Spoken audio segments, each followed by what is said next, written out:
Paso lang. Good morning, Lord. Thank you, Lord. Yun lang po. Para matutuwa sa atin ng Panginoon Panginoon at unahalan. Hindi tayo mababayaan. Hindi grace yung bibigay sa atin. Kanya nyo wala ang pera. Pero makano ko, mga hapon. Diba? Dahil malak na rin kasi, bibigyan namin. Hindi ako binibuto. Hindi ako nabubuto. Kaya lahat ng kailangan ko, yan, ang katawan ko, walang masakit. Chain na ako. Malakas ako tumalaw.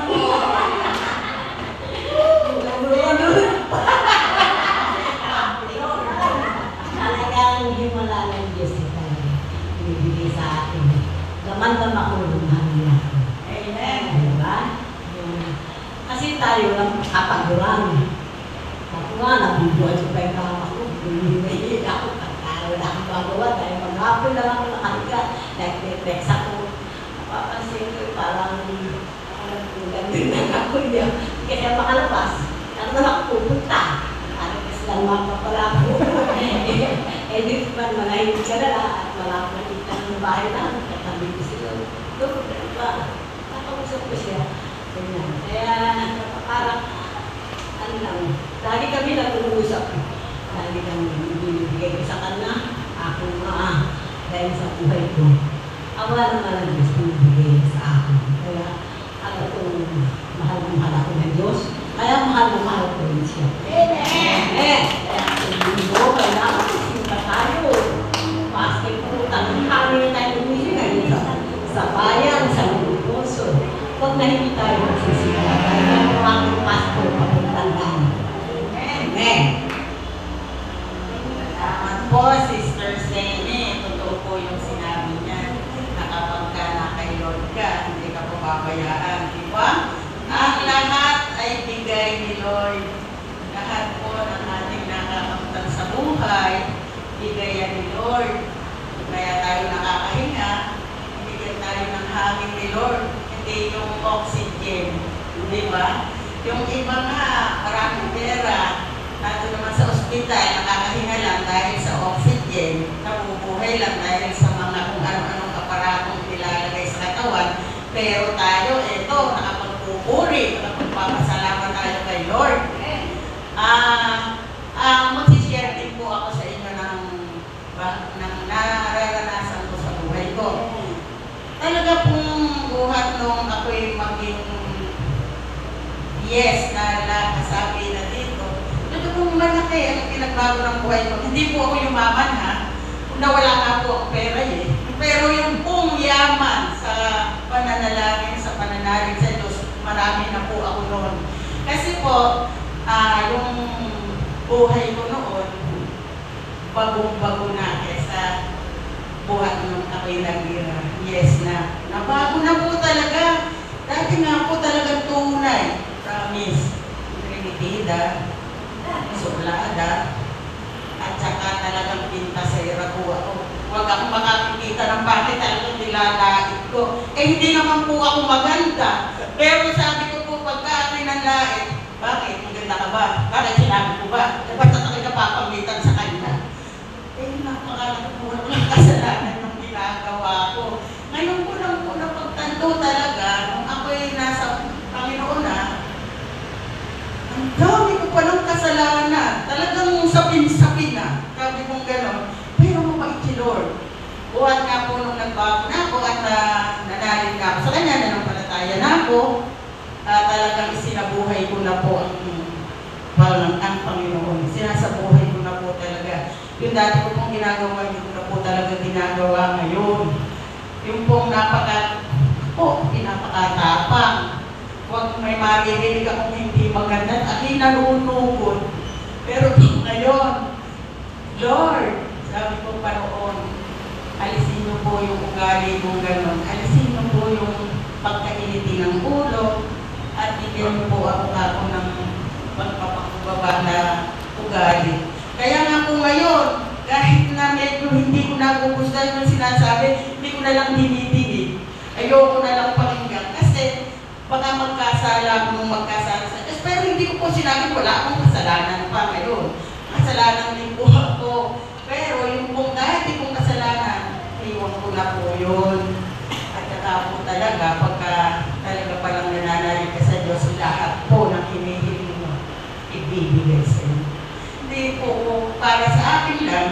sa aking mga anak ko. Lagi kong idinadasal na sana bago ko kunin ni Lord at dali niya ako doon sa piling niya sa buhay na walang hanggan. Yung mga anak ko nasa ayos na at saka nasa makadiyos na din. Sa awa po at tulong ng Diyos, lahat po ng mga anak ko ngayon, tuwan-tuwa sila dahil na ako daw ay nandito na sa gawain na to. At tapos lagi na lang pag umalis ako, sa simbahan, sa mga chapel, sa mga gawain ako nagpupunta. Dati po, pagka umalis ako, lahat po ng kauitan, yung po ang hinahanap ko. Ngayon po talagang tuwan-tuwa na ang mga anak at saka lagi ko silang hinihimok na sana lagi silang manalig sa Panginoon o silang bibigyan sa pagtawag sa ating Diyos. At yun naman po ang ginagawa nila ngayon. Kaya ako po, blessed po ako talaga. Sa talaga pong ang pasasalamat ko sa Panginoon. Siguro, minuto, oras-oras pa kami sasawa na sa akin si Lord Sabi ko, bago ko matulog, Lord, thank you po. Salamat sa lahat ng blessing na binibigay mo sa aking mga anak. Dahil pagka po may blessing ang aking mga anak, siyempre, ang nanay may blessing din. Sabi ko nga, ito po yung dasal ko noon na sana yung lahat ng anak ko na dati mga budas, barabas, ngayon po maayos na lahat ang buhay. Yung dalawa pong anak na sabihin na natin, derechahan, adik. Ngayon po, napakagaganda na ng mga buhay. At nagbago na po sila. Sila po ay natuto ng tumawag sa ating Panginoon. At saka po yung namin ng mga babae, yung pong dasal ko na sana lahat ng kanyang mga ninanais na buhay ay matupad. Natupad na po. Lahat ng hinihiling niya, natupad na. Kaya sabi ko, thank you Lord. Dahil na kahit matagal pala na hindi mo ibinigay sa akin ng mga dasal ko, napakatagal na. Hindi ako nainip. Ngayon, binigay mo ng lahat. Thank you very much, Lord. Salamat po. Sino po ang magsisip? Handa na po ba kayong makinig sa salita ng Diyos? Ang gagamitin po ng mga salita ay si Sister Jen Pangilinan.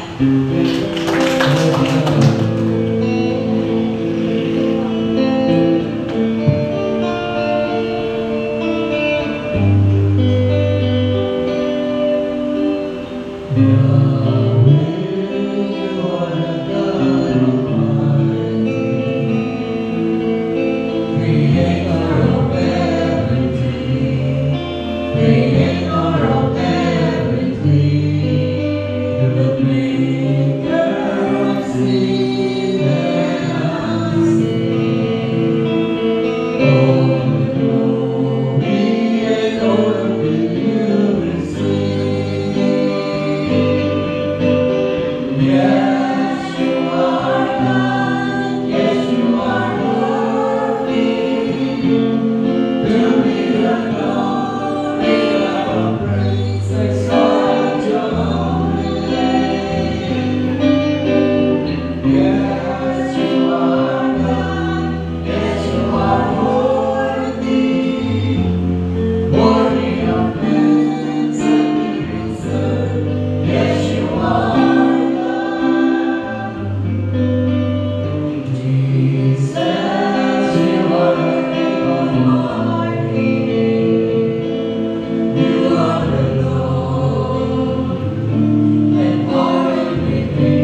sa iyo, Panginoon.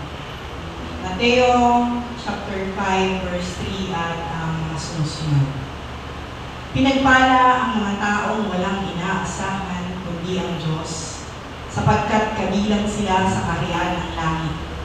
Pinagpala ang mga nagdadalamhati sapagkat aalingin sila ng Diyos. Pinagpala ang mga mapagpakumbaba sapagkat mamanangin nila ang daigdig. Pinagpala ang mga may matinding hangarin na sunod sa kalooban ng Diyos sapagkat sila ibibigyan kasiyahan ng Diyos. Pinagpala ang mga mahabagin sapagkat kahabagan sila ng Diyos. Pinagpala ang mga may malinis na puso sapagkat makikita nila ang Diyos. Pinagpala ang mga gumagawa ng paraan para sa kapayapaan sapagkat sila ay ituturing ng mga anak ng Diyos. Pinagpala ang mga inuusig ng dahil sa kanilang pagsunod sa kalooban ng Diyos sapagkat kabilang sila sa kaharian ng langit. Pinagpala ang mga nilalait at inuusig ng mga tao at pinararatangan ng lahat ng uri ng kasamaan na pawang kasinungalingan ng dahil sa akin. Magsaya kayo at magalak sapagkat malaki ang inyong gantimpala sa langit. Alalahanin niyong inusig din ang mga propetang nauna sa inyo. Ang mabuting balita ng ating Panginoon.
Maraming salamat, Panginoon, sa biyayang araw-araw na ibinibigay mo sa amin, Panginoon. Sa hangin aming nalalanghap, sa lahat ng oras na ibinibigay mo, sa lahat ng pagkakataon, Panginoon. Maraming salamat sa biyaya ng iyo, Panginoon. Lord, bakit kami po ay hindi karapat-dapat kasi kami ay naman sa langit, Panginoon. Pinisin mo kami ganang, Panginoon. Tulungan mo kami makasunod sa iyong kalooban. Nagpupilit po kami, Panginoon, makasunod sa iyong kalooban. Kami po yung patawarin, Panginoon, sa lahat ng aming pagkakasala. Patawarin mo kami, O Lord God. Narito kami upang bumawi sa iyo, Panginoon. At ang mga susunod na sandali, Panginoon, ay sa iyo na, Panginoon, namin inaalay. Inaalay namin, Lord, ang mga susunod na oras sa dakong lugar na ito, Panginoon. Tulungan mo rin po kami na huwag mag-penetrate ang masamang espiritu, Panginoon, mga demonyo, in Jesus' name, Panginoon. Palayasin mo ang mga demonyo gusto mag-penetrate sa lugar na ito. Lumipan mo ito ng malabay na pakpak at buhusan mo yung banal na dugo, Panginoon. At sa ganon, hindi po kami maabala sa pakikinig, Panginoon, ang iyong salita. Lord, ang lahat ng ito ay inaalay namin sa iyo sa matinis sa pangalan ng iyong anak na si Jesus. Amen and amen. Sa ngalan ng Anak at Espiritu Santo. Amen. Magandang hapon, magandang gabi po sa inyong lahat. Kumusta po kayo? Kumusta po ang mga taga-yes? Yes. Sige po, pwede na po kayo maupo. Medyo mahaba-haba na po yung tinayo niyo eh. Kumusta na po ako? Sige, kalamitin niyo po muna yung mga katabi niyo. Kumustahin natin ang isa't isa. Sabihin niyo po ako, brother, sister, kumusta? Kumusta po kayo? Yan. Magkakapit-bahay lang kayo. Tama po. Ay, malalayo. Pero sa tabing ilo. Sige po. Tama-tama pala nagkakumustahan po kayo. Naniniwala po ba kayo na sa gabi ito ay may pagpapala sa inyo? Amen. Amen. So, ang lahat po ng naniniwala na may pagpapala si Lord, pumalakpak. Tuloy natin si Lord. So, mag-bless si Sister Senny, si Sister. Talaga yung mga patotoo nila, di ba? Bless na bless talaga ang community na to. Ang Yes Community. Ano ang pangalan ng lugar? Di Castro lang. Barangay po yun. Ang Lady of Lourdes. Our Lady of Lourdes, Di Castro. Okay, sige po. Ngayon gabi, pag-uusapan natin, gusto niyo po bang pagpalain, Lord? Amen. Ngayon, bubuksan natin yung vault ng pagpapala. Ano po yung vault? Di ba nagayan yun? Save it. Oo, di ba? Minsan may password o kaya naman meron siyang susi. Amen po? So, magbubukas tayo ng vault ng pagpapala ngayong gabi. Handa po ba kayo makinig sa ganong pagpapala? Amen. Sige, kalagatin niyo po yung katabi niyo. Sabihin mo, Sister, Brother, makinig ka ha? Amen. Palakpan mo na si Lord. Ayun. Siyempre, pag may vault po, kailangan natin ng susi para mabuksan natin. So, ano po ba ang susi ng pagpapala ni Lord? So, binasa po natin ang Ebanghelyo. Mapapansin mo po doon, puro pagpapala. Sinasabi niya, pinagpala ang ganito, pinagpala ang ganyan. So, isa-isahin po natin yon para malaman po natin na may susi pala na kailangan para pagpalain tayo ng Diyos. Kasi nga nasa vault yung ating pagpapala ay nakatago. Kailangan natin buksan muna at kailangan natin gamitan ng susi para po tayo ay pagpalain. Unang-una, para po tayo ay pagpalain, kailangan po kay Lord lang tayo aasa. Umasa tayo sa Diyos. Sabi nga po dun sa chapter 5, verse 3, pinagpala ang mga taong walang inaasahan kundi ang Diyos, sapagkat kabilang sila sa kaharian ng langit. Diba? Sarap-sarap na pakiramdam po na mabibilang ka sa kaharian ng langit kapag ikaw po ay sa Diyos lang umaasa. Amen po? Amen. Naranasan niyo na ba yung feeling na parang unlimited na yung problema niyo? Naranasan niyo na po ba yung parang hindi pa tapos yung isang problema? May panibagong problema na naman, parang sangyup lang, no? Unlimited pa ulit-ulit. Tapos naranasan niyo ba parang feeling nyo miserable na yung buhay nyo, wala nang kapatutunguhan, di ba? Paulit-ulit na lang nangyayari. Naranasan niyo po ba yun? Siguro po, ilan sa inyo nakaranas nun. Kaya nga po nakilala niyo si Lord at kaya nga po naandito kayo ngayon kasi natagpuan niyo si Lord. Amen po? Amen. Alam niyo po bakit natin naranasan ang feeling miserable? Bakit tayo parang miserable ang buhay? Bakit para tayo laging namomroblema. Alam niyo po kung bakit? Kasi po, marami po tayong inaasahan. Umaasa tayo dun sa anak natin na pagka-graduate ng anak natin, iaahon tayo sa buhay na maganda.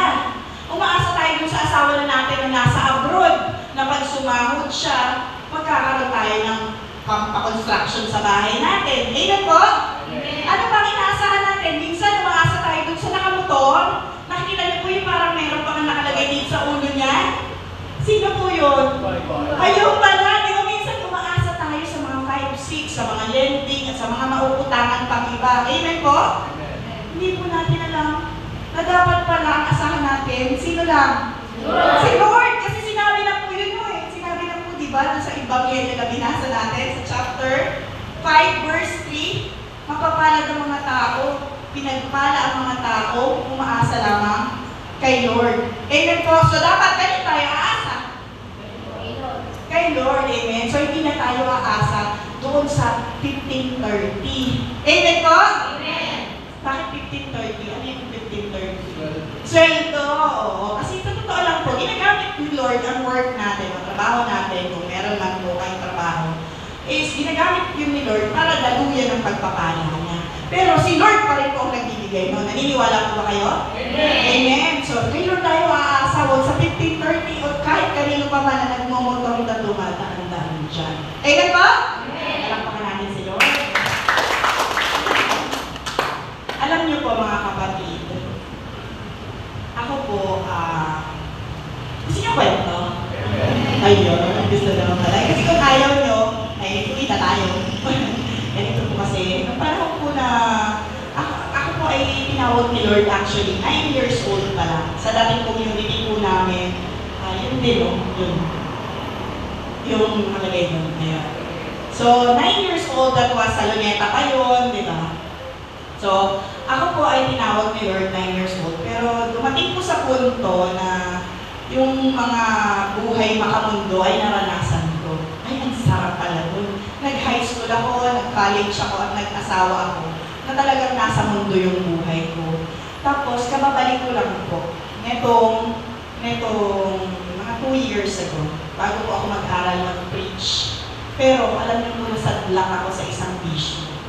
Nagsugal po ako. Hindi pa po uso yung online scatter na yan, ano ba, mga online games na yan, sabong, di ba po?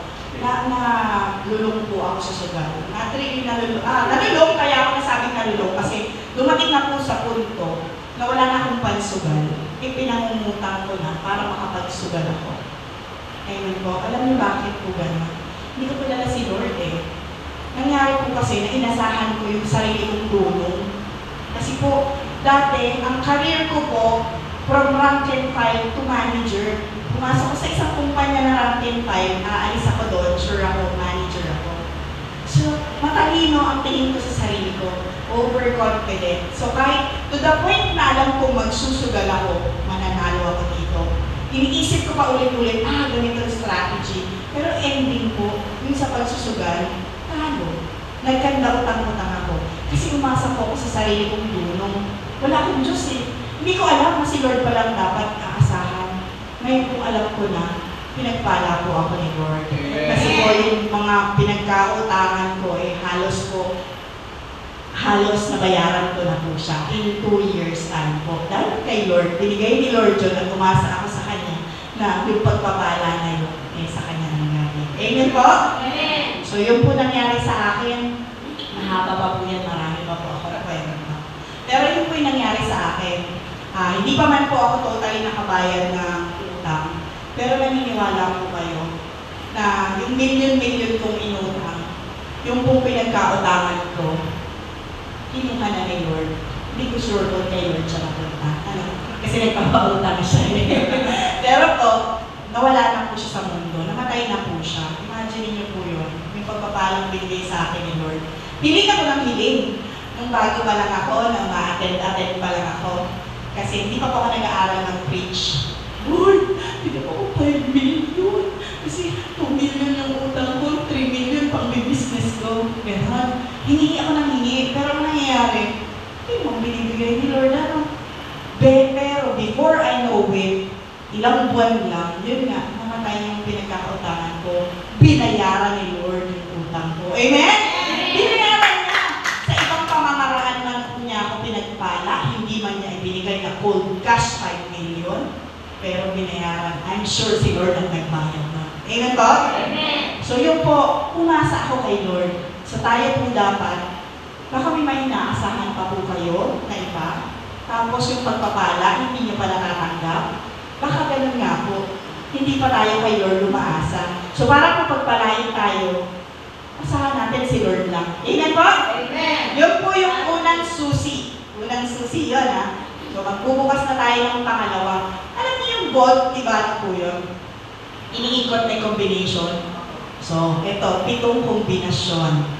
Pakinggan niyo kung mabuti ito at pakatandaan. Itong 7 kombinasyon na sasabihin ko ngayon, una po yung umasa tayo kay Lord lamang. Pangalawa po, dapat po tayo ay marunong magpakumbaba. Kasi nga po, di ba, sabi sa verse 5, pinagpala ang mga mapagpakumbaba sapagkat mamanahin nila ang daigdig. Ay di ba po pagpapala yun? Kung ikaw po ngayong panahon na to ay may 3-story na bahay, tapos may 2 kotse, di ba po, may bless ka na nun? Amen po? Eh paano pa kaya kung daigdig ang pinipamala sa'yo ng Diyos, hindi po ba bless na bless yun? Super bless. O ano pa bang pwede natin itawag doon sa super? Ibig sabihin, mas greatest blessing talaga ang ibibigay sa'yo ng Diyos kasi buong mundo ang ibibigay sa'yo ng Diyos. Di ba? Amen po? So kailangan daw, pangalawa, ang susi ng ating bolt ng pagpapala ay tayo'y magpakumbaba. Paano po gagawin yun, sister? Ganito, may example ako. Di ba po, umaten po kayo ng mga Christmas party. Amen po? Amen. Tapos may mga nakaka-LL. Alam niyo LL? Yun, luwag-luwag. Di ba po yung mga nakaka-LL na umaten Christmas party, mahilig sila magpasaboy ng pera? Pera talaga, may coins, may bills, di ba po? Tapos yung medyo G na G. Ano yung G na G, sister? Gipit na gipit. Siyempre, yung kung gusto mo ng pagpapala sa isang Christmas party, pag may naghagis po ng bills or coins, paagaw yun eh. Ang kailangan mo pong gawin ay yumuko. That's a sign of pagpapakumbaba. Amen po? Kasi kung mataas ka, mayabang ka, bakit mo dadamputin? Nasa sahig na. Madumi. Amen po? Eh dahil po may pagpapakumbaba tayo sa ating puso at gusto natin ang pagpapala, dadampot tayo kahit marumi yung sahig. Yuyuko tayo kahit na medyo nahihirapan tayo. Kasi gusto po natin ang pagpapala. Amen po? Parapakan po natin si Lord. Pagkabitin niyo po muna yung katabi niyo. Sister, brother, gising ka pa ba? Anong sagot? Amen. Parapakan po natin si Lord. Ang pagpapakumbaba po kasi, ang ibig sabihin po nito, itinuturing natin na ang ating sarili ay mas mababa or higit ang ibang tao kesa sa ating mga sarili. Sabi ko sa Pilipos 2, verse 3, huwag kayong gumawa ng anumang dahil sa pansariling layunin o pagyayabang. Sa halip, bilang tanda ng pagpapakumbaba, ituring niyong higit ang iba sa inyong mga sarili, kesa sa inyong mga sarili. So pagka inisip po natin kasi na mas higit yung iba, papasok yung mahilig tayo mag-complain. Di ba? Puro tayo, sabi nga ni sister, panlalait. Di ba? Kasi kinumplain na natin konting bagay, pumunta ka sa supermarket, mabagal yung cashier. Tapos anong gagawin mo? Asa ang manager niyo? Diba? Pagyayabang po yun eh, hindi po pagpapakumbaba yun eh. So tayo po, pag nagyayabang tayo, mahilig tayo mag-complain kasi we always know, o lagi natin iniisip na tayo ay mas magaling dun sa kausap natin. Amen? Buti na lang wala dito sa De Castro. Yes, De Castro. Amen ba? Amen. Taas po ang kamay ng gusto pagpalain ulit. Amen. Pumalakpak at ayaw. So fair. Isa pa po, halimbawa po ng pagpapakumbaba at pagpapala sa mga nagpapakumbaba. Di ba po pag umuulan, tinatawag natin itong blessing. Ang ulan po ay nagiging pandilig sa mga pananim. May mga pananim, kinakain natin yan. So tayo po ay nagkakaroon ng pagkain. Amen po? So pagpapala po yun, may pagkain tayo. Ngayon, ang pagpapakumbaba, para po yung para po yan yung tubig. Yung tubig ang biyaya, tapos yung pagpapakumbaba, yung tao nasa baba. Di ba po, ang ulan, unang pumapatak sa mataas na lugar. Amen po? Pero lahat po yan, naiipon saan? Sa mababa. So, sino ang gustong pagpalain? Amen. Mahirap ang magpakumbaba. Oo, napakahirap nun. Lalong-lalo na kung noon, ito ang profession mo. Kung noon, ganito ka, bago ka pumunta dito sa gawain ito, mayaman ka, 5 kotse mo, di ba? Ang hirap niyan.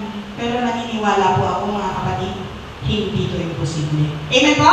Amen. So, mahirap, pero hindi imposible magpakumbaba. Kaya po tayo, magpakumbaba po tayo. Sabi ni Lord yun eh. Di ba? Gusto natin ng susi, sabot. Gusto natin ng pagpapala, nasabot. Kunin natin ng susi. O, ang kombinasyon na pangalawa ay tayo yung magpakumbaba. Amen po? Palakpakan po natin si Lord. Pangatlo po, amen, matinding hangaring sumunod sa Diyos. Sabi po sa chapter 5, verse 6, pinagpala ang mga may matinding hangaring na sumunod sa kalooban ng Diyos sapagkat sila'y bibigyan kasiyahan ng Diyos. Diba? Nung tayo po ay hindi pinagpapala pa ni Lord, hindi pa tayo nakakilala kay Lord, nangyari po sa atin na parang I feel so incomplete. Ba't ganun? Parang kulang yung buhay ko. Amen po. Pero nakilala natin si Lord, kumumpleto na yung buhay natin, di ba? Kasi nga po, pinagpala niya tayo ng kasiyahan. So tayo po, para tuloy-tuloy natin makamit yung pagpapala ng kasiyahan sa buhay, tayo po ay dapat may matindi tayong hangaring sumunod sa Diyos.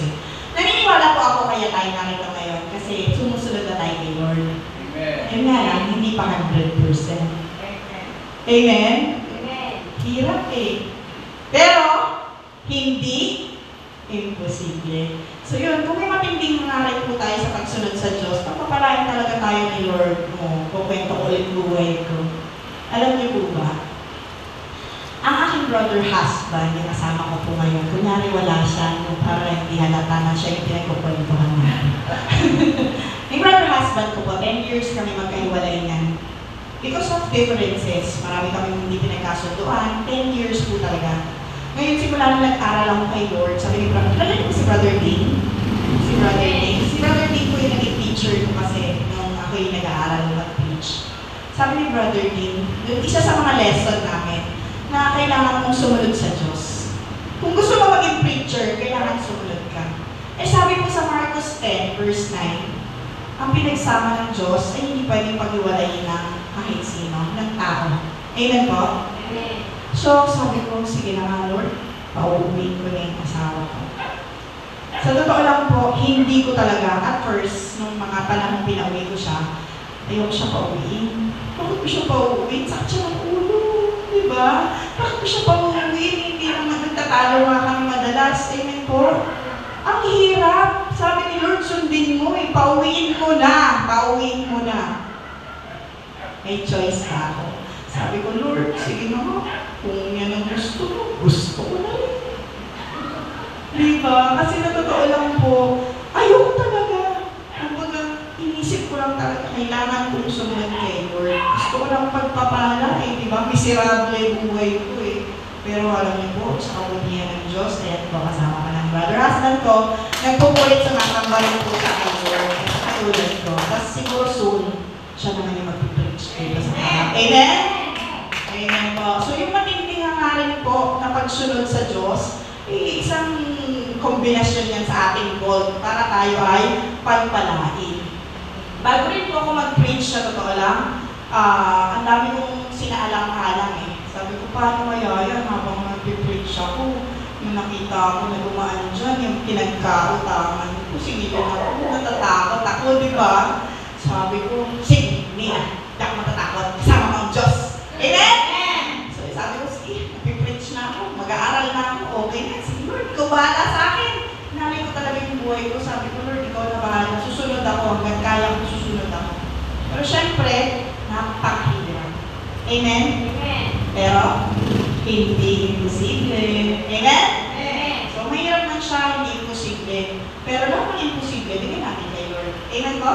Amen. Magpalain po tayo lahat ni Lord. Ang mga pumapalakpak po, magpapalain ni Lord. So yun, may matinding hangaring sumunod sa Diyos. Isa po sa mga kalayaan ko.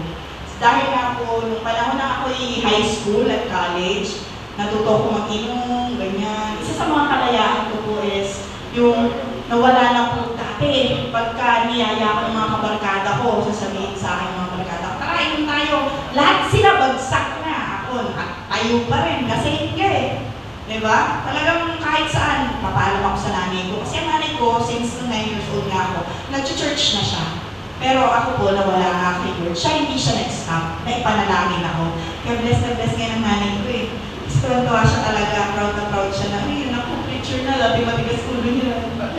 Pero ang alam talaga ng nanay ko sa amin is, ma-attend ako ng party, birthday. Hindi niya alam kung nag-iinom ako, wala siyang idea doon. Simple buhay ng nanay ko eh.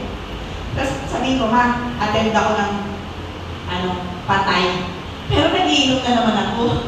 Sa totoo lang po yung hirap-hirap, di ba? Kung tutusin, na-realize ko, bigyan ako ng revelation ni Lord.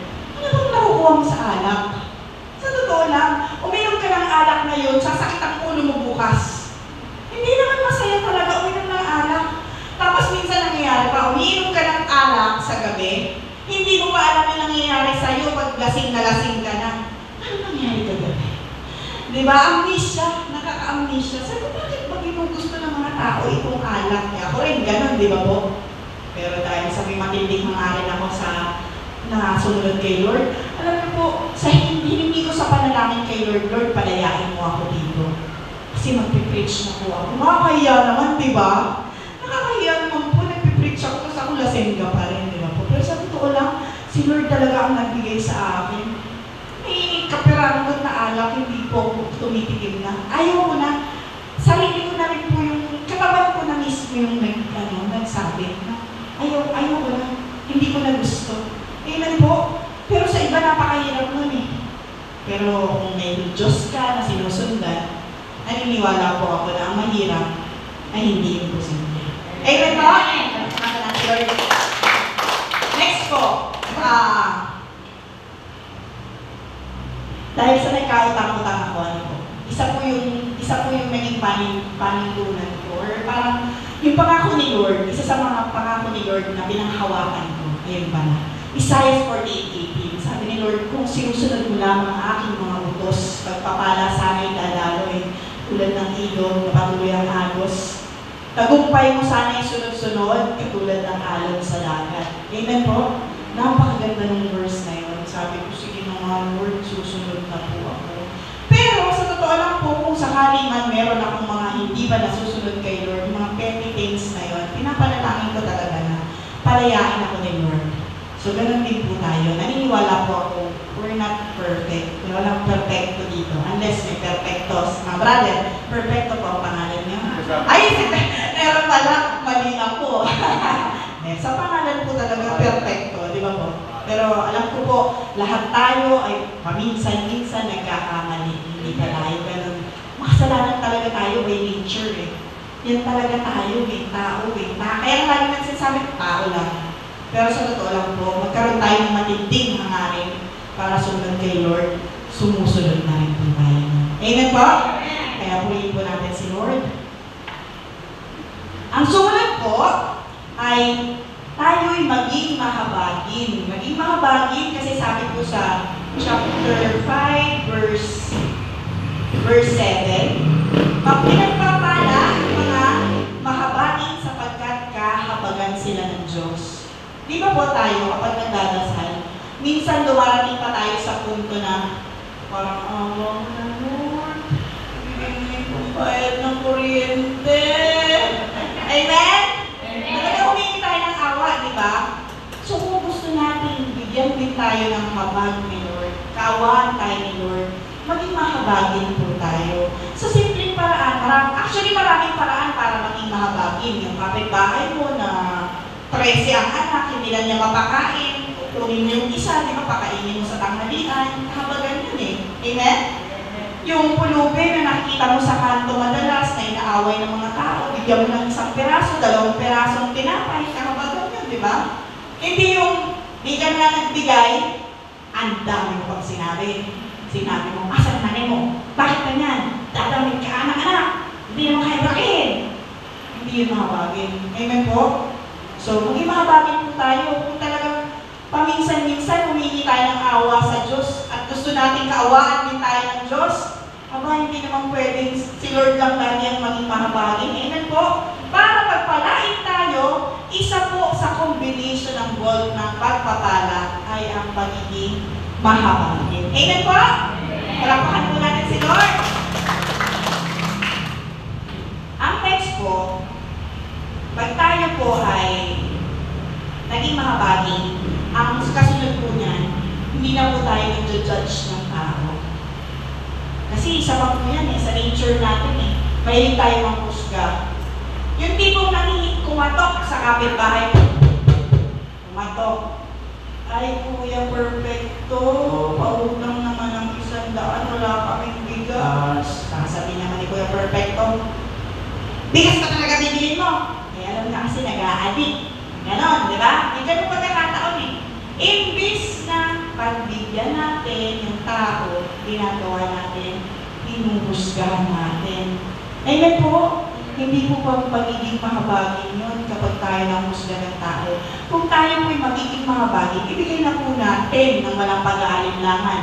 Adik man niya yun, pambili niya ng bigas yun, pambili man niya ng kung ano yun po ay galing sa inyo at sign yun o gesture nyo yun ng pag inahabagan niyo yung tao kasi wala Kayong meron o tayong meron, maging mahabagin po tayo. Kasi para mahabagan din tayo ni Lord. Para pag nagdasal tayo na, Lord, yung anak ko, kaka-graduate lang, wala pang trabaho.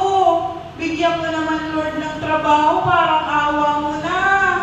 O, di sabihin sa'yo, Lord, eto ang trabaho. Kasi mahabagin ka, pagpapalain kita ng kahabagan ko. Amen? Sinabi ni Lord yun. Yung binasa natin Ebanghelyo, Matthew 5 verse 7. Amen po? Amen. So, panglima po, dapat po magkaroon tayo ng malinis na puso. Kasi nga po, sabi po dun sa ating Ebanghelyo, pinagpapala ang mga may malinis na puso sapagkat makikita nila ang Diyos. Sino gusto makakita si Lord? Sino yung gusto kayo na? Ayun na, amen. Ay! Sa ibang gawain mo kasi pag sinabi mo ngayon na nagpapataan na yung kamay, ayaw pa Pero kung handa ka na, di ba? Why not? Amen? Si Sister 80 na, lakas ko. Kanina si brother talaga parang gusto kong awayin ko si brother kanina Pinayuko pa gano'n masakit na nga yung tuhod ko Tapos 40 lang po ako, kalahati ng edad ni Sister. Kaya nung sinabi niyang 80 years old na siya, ay kaya ko pa yun, mahirap lang. Pero hindi posible. Amen? So imagine mo, pinayuko po ni Sister, napaka-sigla pa, 80 years old. Bless ka talaga, Sister. Ano po, pinagpapala ka nito. Malamang po yung nasa bowl, yung combination ng bowl, ginagawa ko na po ito. Amen po? Next po natin, lapakan po natin si Lord. Yan. Sabi po dito, kailangan may malinis na puso. May tatlong paraan po para maging malinis yung puso natin. Bibilisan ko lang kung tatlong paraan po. Una po, maging mapagbigay po tayo. Sinabi ko na rin po yan sa pagiging mahabagin. Ganun din po yan sa pagbibigay. Kasi sabi nga, kung ang kapatid mo ay nangangailangan, tapos meron ka naman, pinapunta yan sa'yo ni Lord. Sige na, magtanim ka. Itanim mo ng itanim sa Kanya yung pagbibigay. Kasi si Lord naman ang magbibiyaya sa atin, magpapala sa atin So matuto tayo magbigay. Kung ano may 1 million ka, kailangan naman ng kapatid mo 100,000 lang. Kabawasan ba yun? Di ba hindi naman? So magbigay ka kaya kung kaya natin magbigay, bukas po ang ating palad dapat at tikom ang ating bibig. Minsan kasi, may mga nagbibigay, ayan na! Ang halay na. Di ba? So much better po pag nagbigay tayo, tikom natin ang bibig, pero bukas po ang palad natin na magbigay. Amen po? Magbigay sa ating mga kapatid, gano'n na rin ang po sa ating simbahan. Di ba po? Dapat marunong tayo magbigay. Paano po pagpapalain ang ating simbahan? Papagawa po natin ang pambili natin ng electric panadagdag o kaya aircon man lang, di ba? Kung nagbibigay tayo sa gawain, para sa gawain yun, para kay Lord yun. Amen po? So para masabi po, may malinis tayong puso, isang paraan po is magbigay tayo. Pangalawa, magmahal tayo. Magmahal. Sino mamahalin natin? Mahalin natin kaaway natin. Mahalin natin kapitbahay natin. Mahilig mag-park sa harap ng gate natin. Mahilig magtapon ng basura. Nagwawalis nga pero sa'yo yung basura. Diba? Yung mga ganong kapitbahay natin, mahalin natin. Mahalin natin kung sino yung kasuklam-suklam. Alam niyo po bakit? Kasi sabi nga ni Lord, yung mga masasama nga kayang magbigay ng mabubuti o gumawa ng mabuti sa kanilang mga anak. Ano pa kaya siya na si Lord pa kaya na nasa langit? Amen po? So tayo po, mahalin natin yung mga kasuklam-suklam na tao. Alam niyo kung bakit? Doble po ang biyaya ang ibigay sa ating Lord. Doble yung pagpapala po. Kasi madali na pong mahalin yung kamahal-mahal na tao. Walang effort. Amen po? So mag-effort tayo. Yung siguro nasa isip nila ngayon kasi ano yung kasuklam-suklam talaga yung mga dito na yun. Siguro na-imagine nyo na kasi yung kasuklam-suklam na dapat mahalin, ano? Sa totoo lang po dati, yung asawa ko, kasuklam-suklam yan. Pero mahal ko na po siya ngayon. So sabi kasi ni Lord kung sino yung pinaka-mahirap mahalin, siya ang mahalin mo kasi pagpapalain ka ng lubos ni Lord. Amen po? Amen. Ang paraan po na para maging malinis ang ating puso, dapat marunong din tayo magpatawad. Amen po? Mahirap na naman ito. Ano ba yung sister? Mga pinagsasabi mo? Puro mahihirap. Dapat po talaga marunong tayo magpatawad kahit po hindi humingi ng tawad sa atin. Kasi po, ganito po yan Kung meron pong daladala ang puso ninyo na sinanakit, di ba? Paano po magiging malinis? May daladala nga. Tanggalin niyo po yung hinanakit na yun, patawarin mo yung taong sa palagay mo ay nagkasala sa'yo, napakalinis po ng puso mo, literal. Amen po? Sige, lagyan mo ng ang bag, lagyan mo ng gamit, may laman. Amen po? Hindi malinis. Amen po? Tanggalan ng gamit, walang laman, di napakalinis, kasi walang laman Amen po? So matuto po tayo magpatawad para po sa magkaroon tayo ng malinis na puso. Una po, matuto tayo magbigay. Pangalawa, mahalin natin yung kasuklam-suklam. Pangatlo, patawarin natin at magpatawad po tayo sa mga tao na nagkasala sa atin. Amen po? So yun, taas ang kamay na gustong pagpalain. Pumalakpak ang mga gustong pagpalain, Lord. Amen. Pang-anim po, yung combination ng ating vote ng pagpapala ay gumagawa tayo ng paraan para sa kapayapaan. Ano po ba yung paraan ng kapayapaan? Ito po, napakasimple. Actually, hindi ito mahirap. Kasi po, yung mga simpleng bagay na hindi na dapat natin pagtalunan, lalo na sa loob, nung gusto tayo sa loob ng bahay. Minsan, tatanungin, anong ulam natin? Sasabihin naman ni Mister, bahala ka na. Luluto ngayon si Mrs. Adobo. Pagdating ng kainan, bakit adobo? Amen? So, napakaliit na pagtatalo, mawawala ang kapayapaan. Amen po? So, umpisahan natin sa bahay natin. Gawin po natin na yung mga maliliit na bagay na dapat pinalalagpas na natin. Sa ganung paraan po, magiging payapa po yung bahay natin. Amen po? Guilty ako din sa part na to Yung mga nanay, di ba? May mga third eye tayo Kapag nakita natin bukas ang electric fan, walang tao, di ba? Third eye yun. Bukas ang ilaw, walang tao, third eye na naman. Si mami may third eye. Amen po? Pero magagalit ka pa bago mo isara yung ilaw na kabukas. Gagalit ka na naman! Sasabihin mo, ano mo yan? Bakit mo sabi mo? Ang dami mong sinabi. Pero walang kapayapaan. Yung nanay ang ingay-ingay sa loob ng bahay. Amen po? Maging ano po tayo, way. Maging paraan tayo para sa kapayapaan. Gumawa tayo ng paraan. Hindi po yung tayo yung nagiging cause ng kapayapaan. Alam ko po sa mga nagkakaedad, medyo mainitin na ako mo. Ang tatay ko po kasi, 69 years old na siya. Ang nanay ko ay 65. So, pagka po dumadating sa punto na si Papa ay umiinit na ang kanyang ulo, pinakantahan ko na lang po siya. Eh, since sila po yung mga nauna sa akin ng nanampalataya na kay Lord, siguro matatakot sila, baka mag-backslide ulit ako pag nakita na nagalit sila. No? Pero sa totoo lang po, sa bahay po namin, meron pa rin sigawan. Pero after nun, nare-realize agad, sinasabi agad sa isa't isa na Bible verses na po yung sinasagot namin sa isa't isa. Huwag kang mabalisa sa kahit anong bagay, sa halipinin mo, mga ganun na po yung sagutan namin. Napapractice na namin. Hindi katulad dati, na hindi, kung lumang buhay ko po, pagdating ko sa bahay, diretso ako sa kwarto.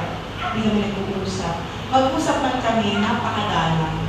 Pero dahil po si Lord ay binago at pinagpala ako ni Lord dahil sinunod ko yung susi sa pagpapala ni Lord. Ito po kami ngayon sa bahay namin, yung maliit na bagay, hindi na po namin masyado pinapansin. So, ganoon din po kayo. Amen po? Kaya po ba? Madali lang yun. Napakadali lang po. Lalo-lalo na pag naka Lord ka na. Lagi mo pong iisipin yun. Kasi Lord nakatingin. Pag mainit na yung ulo mo, naku, si Lord nakatingin, nakakahiya. Tata-attend ko lang sa gawain. Diba? Sabi ni Sister Jen, kailangan maging paraan ng pagkapayapaan, gumawa ng paraan para sa kapayapaan. Tapos, mag-iingay na naman ako dito sa bahay. Amen? So, pagdating nyo sa bahay, mag-iingay pa? Hindi. So, ibig sabihin, may nag-iingay talaga. Amen? So, mag-isalit po tayo ng kapayapaan sa maliit na bagay. Sa maliit na paraan po, katulad na lang ng mga kapitbahay natin tuwing weekend. Friday na naman ngayon. Bukas, Sabado. Marinig mo na naman ang My Way. I did it my way! Narinig mo na naman ang paulit-ulit yung kapitbahay. So, nung gagawin natin, gumawa tayo ng paraan para sa kapayapaan. Kumuha ng cotton buds. O kaya malalaking bulak. Ayan, di ba? Wag na natin pansinin si kapitbahay unless sabihin, ay, gagawin natin, atin lang ito. Di ba? Puyat yan sa gabi. O, pagdating ng madaling araw, mag-video okay na rin kayo. Para, joke lang po yan. Joke lang po. So yun, yung mga maliliit na bagay po na dapat pinalalagpas natin, yun po yung gumagawa tayo ng paraan para sa kapayapaan. Kasi, napakasarap po ng payapa. Amen po? Naniwala ba kayo? Napakasarap ng kapayapaan. Sa susunod na pagpunta ko po dito, kapayapaan ang pag-uusapan natin. Dahil sa ngayon, ang pag-uusapan po natin, ito pa parang muna galing kay Lord. Amen po? Next po natin ay last na to. Ito po ay hindi po natin mabubuksan ang gold ng pagpapala kung tayo po ay hindi natin naranasan mahusik. Nahusik po talaga tayo. Kasi attend ka ng attend dyan sa gawain na yan. Wala ka namang pera. Diba? Sabihin sa'yo ng mismo kapamilya mo pa. Attend ka sa gawain mo yan, hindi ka naman nagbago. Hindi nila nakikita kasi wala namang pinaniniwalaan ang propetas pinaniniwalaan sa sariling bayan. So yun, tayo daw po, mga inuusig, sabi ni Lord, pinagpala ang mga inuusig ng dahil sa kanilang pagsunod sa kalooban ng Diyos, sapagkat kabilang sila sa kaharian ng langit. Galing po ako kahapon sa isang prayer meeting. Naalala, meron po nagpatotoo ng sister na hindi po siya gumamit ng microphone. Ayaw daw niya kasi marinig ng asawa niya, nag-share siya. Ang pakalungkot isipin ko, no? Na tipong kinukulong pa po, alam ko po, yung last sharing niya dati, kinukulong siya ng asawa niya, huwag lang siya maka-attend sa gawain. May ganun pala talaga. Ano po? Pero napakapalad po niya. Kasi pagpapalain siya ni Lord kasi lagi siyang nasa gawain. Amen po? Amen. So tayo po, kung tayo ay nakakaranas ng mga pag-uusig, ay huwag po tayo mangamba, huwag po tayo matakot. Kasi kasama natin si Lord. Sabi nga po ni Lord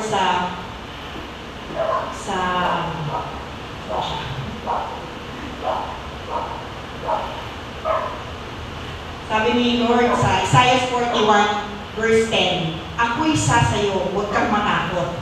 Ako ang Diyos, hindi ka dapat mangamba. Palalakasin kita at tutulungan, iingatan at ililigtas. Diba? Maniwala po tayo sa pangako ni Lord kasi ako po, danas na danas ko po yan.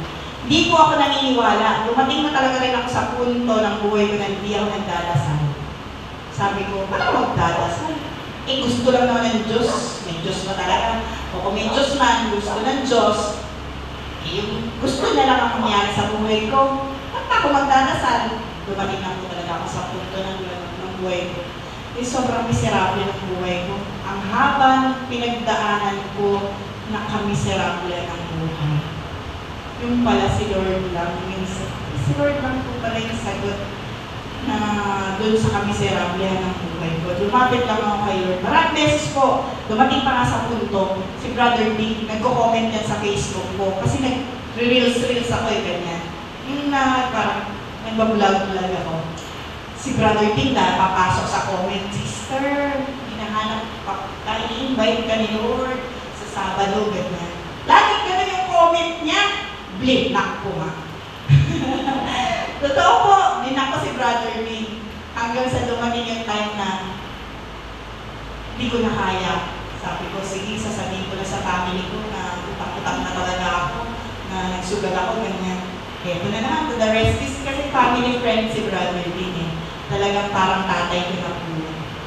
Kaya ito na naman si Brother Dick, tumatating sa bahay namin. Pag-pray over ako. Sabi ko, hindi ko na kailangan ng pray over, kailangan ko cash. Ganun talaga yung thinking ko. Pero nagulat na lang po ako, yung transformation ni Lord sa akin. Ngayon po, hindi rin ako makapaniwala na ito na po ako sa harapan ninyo. Hindi na po katulad ng dati. Malayong-malayo na po sa dati. Amen po?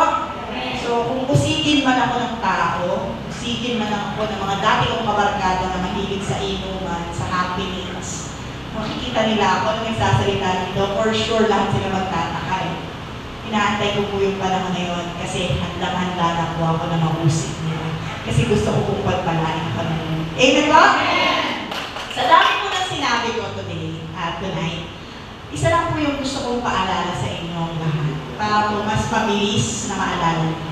Ang susi po ng pagpapala ni Lord ay matatagpuan po sa Matthew 5, verse 3 to 12. So tandaan po natin ang Matthew 5, verse 3 to 12. Kasi I know for sure, mas naaalala niyo po ang kwento ng buhay ko kaysa po dun sa lahat ng pagpapalang sinabi sa Matthew 5, verse 3 to 12. So, alalahanin niyo po yung Matthew 5, verse 3 to 12. Parang sa ganun po, pag kailangan niyo na po ng pagpapala ni Lord, bubuksan niyo po yung pagpapala ng vault ng pagpapala, sususian niyo lang po. Amen ba?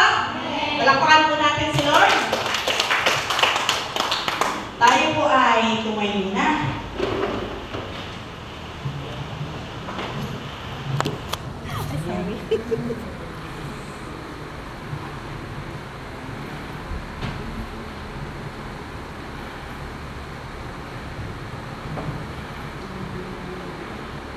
Mga kapatid, itungo po natin ang ating mga ulo, ipikit po natin ang ating mga mata, kami natin ang presensya ng ating Panginoon. Mga kapatid, alam kong lahat tayo ay naririto upang humingi ng pagpapala at biyaya ng ating Panginoon. Lahat po tayo, pagkakataon na po natin ngayon na hilingin. Dahil sigurado po ako, sa gabing ito, ipagkakaloob po ni Lord ang lahat ng kahilingan natin sa gabing ito. Kaya po tayo lahat mga kapatid, taimtim po natin hingin sa Kanya ang mga pangangailangan natin. Taimtim po. Alam po ni Lord at batid ni Lord ang laman ng ating puso. Kaya mga kapatid, ibukan niyo ang inyong mga bibig.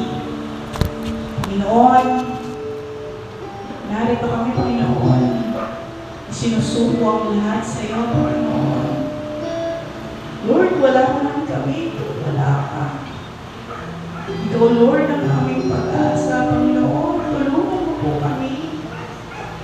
Tulungan mo po kami sa lahat ng bagay, Panginoon.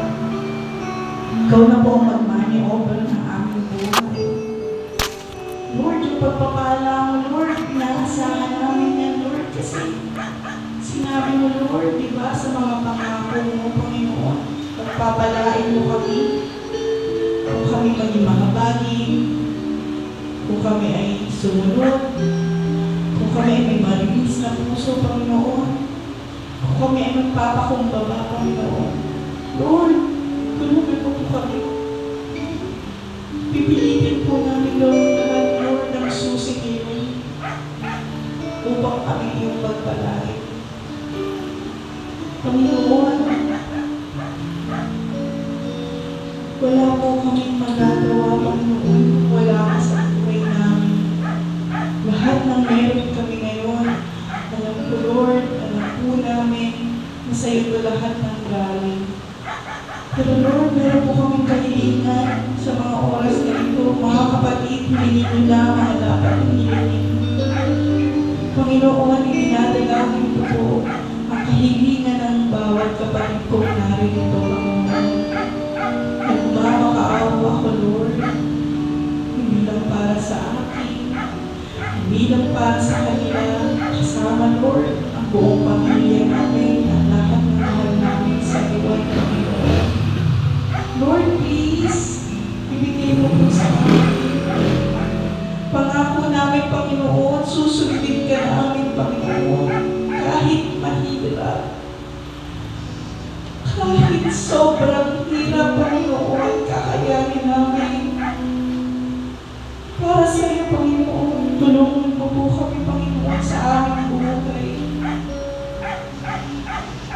Lord, dinadalangin po namin ang lahat ng may mga karamdaman, ang lahat, Lord, na sumasakit ang kanilang pangangatawan.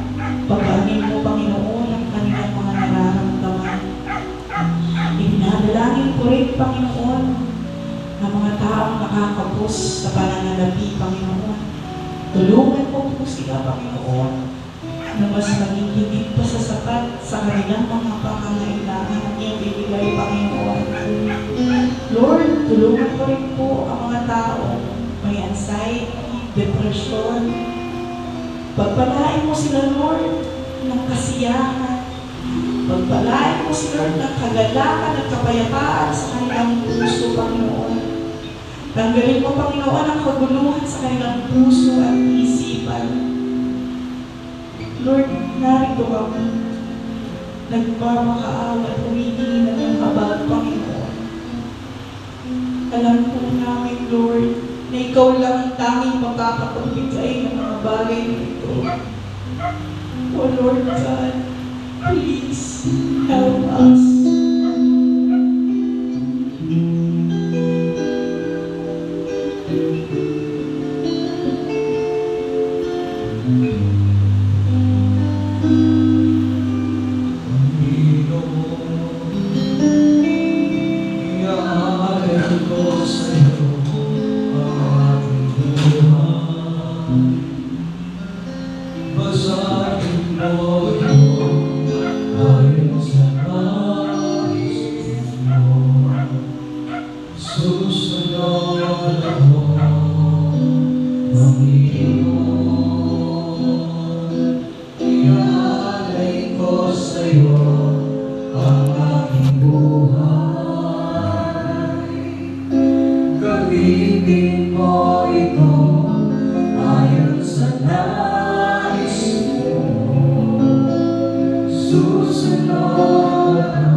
Pusong kalisan ang nais ko, ikaw ang maghangin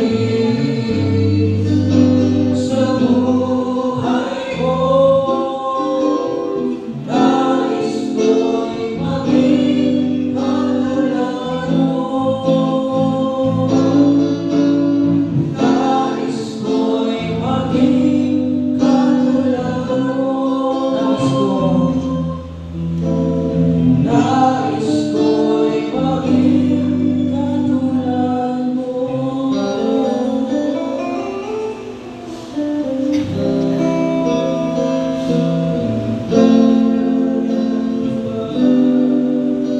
Sa buhay ko'y sumahan, na ako ay ligtas. Pangako niya'y di nag-iba, di tulad ng iba. Pangino'y tapat kailanman.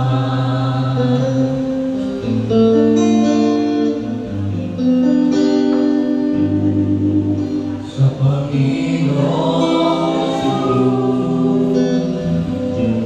magtitiwala, sa biyaya niya'y tuwan. Buhay ko ay may kalinga, sa pagsubok at tugmay. Dahil siya'y mayaman, ang Panginoon'y tapat kailanman. Kung ika'y nanlalambing, wala kang malapitan, walang mamamuhin. Sa'yo'y pinapasan, alalahanin mo sana. Minamahal niya ang Panginoon tapat kailanman.